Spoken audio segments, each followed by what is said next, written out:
Hello students, मैंने अपने पिछले वीडियो में आपको नौकरशाही की विशेषताओं के बारे में बताया था। अब हम बात करेंगे कि नौकरशाही की ज़रूरत क्यों पड़ी। आखिर नौकरशाही ऐसा क्या कर, जैसे राजा महाराजाओं के ज़माने में देखिए, राजा ही सारा शासन किया करते थे। उनके मंत्री, उनके जो है और जो भी स्टाफ के लोग हुआ करते थे वो उस कार्य को संचालित कर लेते, किंतु होल्ड जो होता था वो हमेशा एक राजा का ही हुआ करता था। किंतु धीरे धीरे सिस्टम बदला है।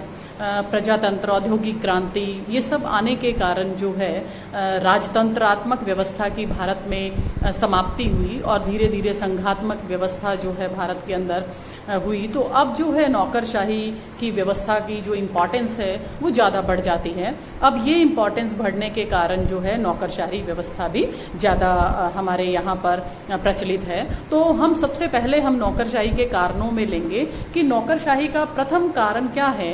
कि प्रथम कारण ये है कि जैसे ही वस्तुओं का जो है लेन देन बंद हुआ और मुद्रा का विनिमय शुरू हुआ तो नौकरशाही व्यवस्था जो है वो ज़्यादा हुई। वस्तु विनिमय क्या होता है बच्चे? बार्टर सिस्टम होता है और ये प्राचीन काल में चला करता था। इसमें क्या होता था, जैसे मान लीजिए किसी एक व्यक्ति की खेती है और वो जो है गेहूं या चावल उगाता है या कोई और अनाज उगा रहा है, कोई और दूसरा व्यक्ति है उसका कपड़े का व्यवसाय है, तो जो गेहूं चावल उगा रहा है वो कपड़े वाले को अपना जो है सामान दे देता था और बदले में जो है वो कपड़े वाला व्यक्ति जो है अपना कपड़ा उनको दे देता था। तो इसको हम बार्टर सिस्टम बोलते हैं। किंतु धीरे धीरे अब जो है जैसे मुद्रा का विनिमय ज़्यादा होने लग गया, हम सामान के बदले पैसा देने लग गए, तो नौकरशाही व्यवस्था जो है वो ज़्यादा पनपने लगी।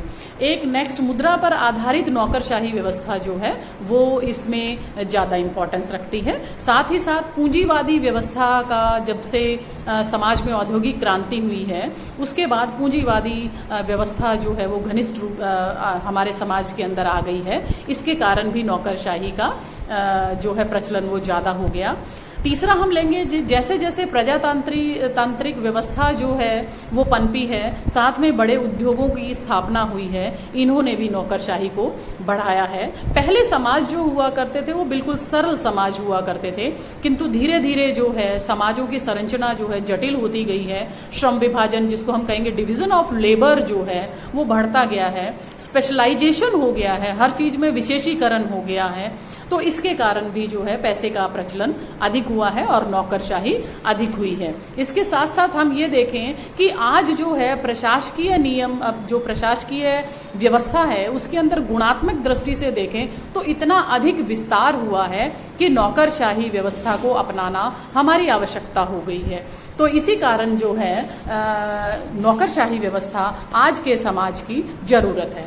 अब हम बात करते हैं, हालांकि वेबर का जो ये कंसेप्ट है ब्यूरोक्रेसी का, ये आज भी समाज में जो है उतना ही सार्थक है जितना वेबर के समय था, किंतु फिर भी इसके जो है आलोचक जो है वो कुछ इसकी आलोचना ही करते हैं और उन्हीं आलोचनाओं को हम अपनी आगे हम बात में रखेंगे। तो उसमें पहली आलोचना जो है वो आलोचक कहते हैं कि इसमें प्रशिक्षित अयोग्यता हो जाती है। कई बार क्या होता है कि व्यक्ति इतना योग्य नहीं होता है किंतु फिर भी वो नौकरशाही के अंदर आ जाता है। वो किसी भी तरीके से आता हो, साम दाम दंड भेद जिसको हम कहते हैं, चाहे सिफारिश से आया हो, चाहे किसी रिश्तेदारी से आया हो, चाहे पैसा देकर आया हो, तो मुद्रा का प्रचलन तो ज़्यादा है ही।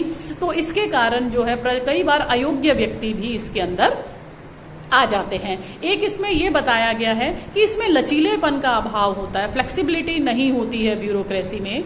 जो रूल और रेगुलेशंस होते हैं आपको उन्हीं को ही फॉलो करना पड़ता है। आपकी मान लीजिए कोई शारीरिक कमजोरी आ गई है या शारीरिक रूप से आप बीमार हो गए हैं, तो ये सारी व्यवस्थाएं जो है इसके अंदर नौकरशाही के अंदर इसका कोई भी स्थान नहीं होता।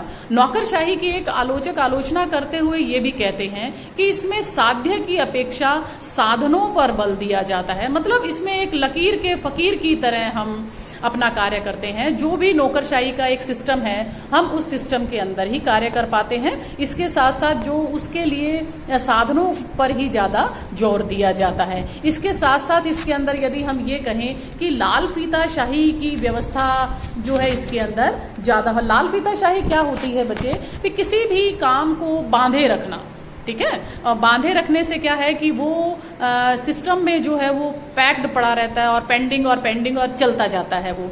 तो कई बार ये स्थिति आ जाती है इसमें कि लाल फीताशाही या भाई भतीजावाद या रिश्वतखोरी, ये नौकरशाही के कुछ यूं कह दीजिए कि नेगेटिव पॉइंट्स हैं जो हर नौकरशाही के अंदर आपको मिलेंगे। साथ ही साथ इसमें संबंध जो है वो हमारे रिलेशन औपचारिक हो जाते हैं, हम फॉर्मल मिलते हैं, अपने ऑफिस में जाते हैं, हमारे रिलेशन जो है उसमें फॉर्मेलिटी आ जाती है, औपचारिकता अधिक आ जाती है।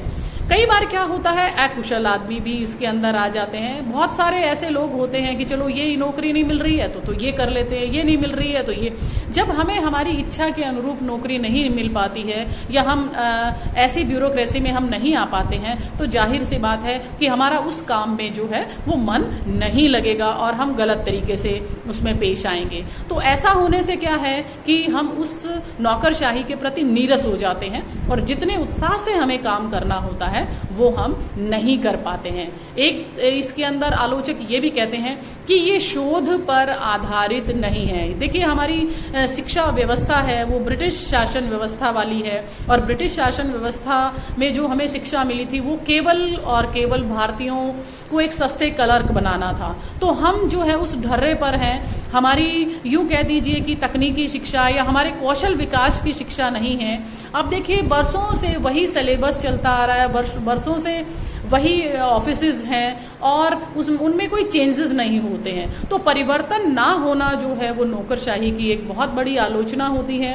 विभागवाद बहुत पनपता है नौकरशाही के अंदर, हम अपने ही विभाग के बारे में सोचते हैं, दूसरे विभाग के बारे में हम नहीं सोचते हैं। और दूसरा और लास्ट इसके अंदर हम कहेंगे कि नौकरशाही जो है वो रूढ़िवादिता को बढ़ावा देती है। मतलब इसमें एक कार्य एक ही ढंग से संपन्न किया जाता है, उसकी एक निश्चित सिस्टम होता है, उसकी एक निश्चित भाषा शैली होती है, उसमें परिवर्तन जो है वो बहुत कम होता है। या तो उसमें समयानुसार परिवर्तन होता रहे, किंतु यदि नहीं होता है तो फिर वो सिस्टम जो है एक नीरस सा लगने लग जाता है।